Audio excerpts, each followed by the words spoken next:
Told you all about Khalil Herbert. We're doing our thing here on waivers. It's Tuesday. You got to put in your claims. There's bye weeks. There are so many critical injuries. It's a critical week 7. Bills, Cowboys, Chargers, Vikings, Steelers, and Jags. Oh, my goodness. All on buys. So listen up. Here's who to add and put in claims for. Tua Tagovailoa. Great guy. Great guy. You love him. Well, I like him in fantasy. He made his return to the field Sunday in London. He played well from a fantasy perspective, Chris. 329 yards, 2 touchdowns. To me, that's good enough to make him a QB1 on this week with all those buys. Poorest Falcons defense on deck Sunday. So if you have Josh Allen, nope, can't play him. Dak Prescott, nope, can't play him. I would not only scoop up, but yes, I would start Tua Tagovailoa. At running back, Dearness Johnson. It's the Browns. It's a short week. It's Thursday Night Football. They lost Kareem Hunt to calf injury. We're talking about all day. Nick Chubb missed last Sunday's game. His status up in the air, as we'll talk to Tom Pelissero all morning. That makes Johnson the next man up. Volume, opportunity, sometimes that's all it takes to know the Browns are going to run the ball. It's what they do and what they do best. So Johnson is going to have an impact if Chubb can't go on a short week. He is a must-start on Thursday night. Next up, Washington running back J.D. Mckissick. Gibson tried to play through multiple injuries last week. He's just clearly not 100%. He's not healthy enough to go make a huge impact. So McKissick stepped in. He had over 100 total yards. He had 8 catches. You can use him and rack up points both ways. I think in PPR leagues especially, Washington's going to need him through the air against Green Bay this week. What a game this will be. Game script-wise, get him in your lineup. You can't play Eckler. You can't play Zeke. No Dalvin for you. James Robinson, Najee Harris, absolutely go grab J.D. McKissick. At wide receiver, how about Ravens rookie Rashad Bateman? First rounder. Oh, love him. Made his debut in the NFL on Sunday after suffering that groin injury that bummed me out in training camp.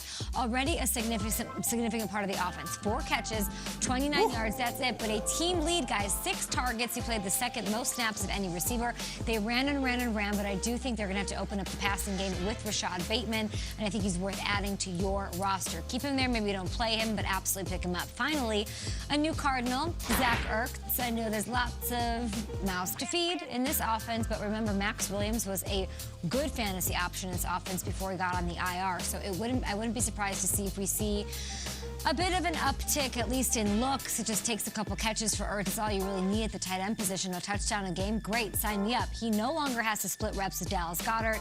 This is his job, and he's an as talented an offense as there is in this NFL. So you might see some up and down weeks, because there are so many mouths to feed in Arizona, but I do think Ertz will return to fantasy relevance with the Cardinals.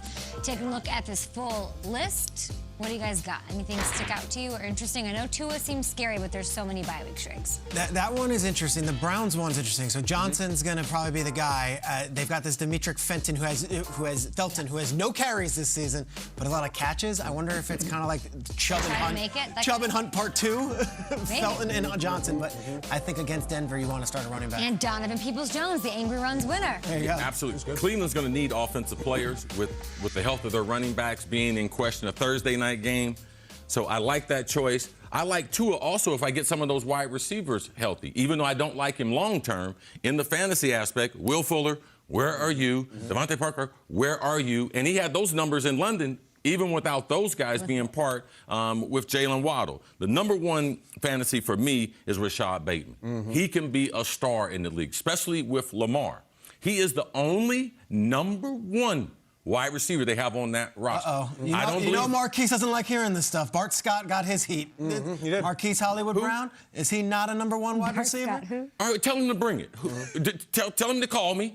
All right, and I will give you the requirement it takes to be a number 1 receiver. Rashad Bateman is the only guy. I'm calling you right now. What is the requirement to be a number 1 wide receiver? Can I force a double team?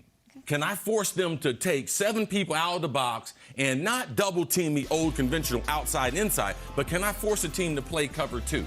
Can I force my offensive coordinator to target me between 8 to 10 games? And on 3rd and medium or 3rd and long, where everyone in the building know who the ball is going to, is the coach calling my number and am I getting open regardless of what the coverage is? And Harbaugh will do that. That's Rashad. He's that guy. He will develop. He will develop in that game. He dominated the Big Ten. His skill set is totally different than Hollywood Brown. Hollywood Brown should be clapping. Ow! Right. I got some help. because his route running is superior to Hollywood Brown. The combination of them with Lamar going forward, that's how you win a Super Bowl in Baltimore. But what do I know? Bart Scott said Hollywood Brown was nothing, not a star, and Hollywood Brown said his name is Bart. That was his response, and the back and forth. No, I got respect for Hollywood Brown. I do too. And Bart. Wide receivers as a group are like a basketball team. Okay. All right? You need a big man who maybe can shoot the three. You need a power forward. You need a small scoring forward. And your guards. They got to be a point guard and a shooting guard. Like, you can't have all the same flavors, man. And that's what I believe Baltimore, with your choice, is a very, very smart one. Rashad Bateman, they drafted him with their choice for a reason. They'll probably get him involved when they can. It was a bummer not to have him at the beginning of the season. Yet, the Ravens sit there at 5-1 alone atop the AFC.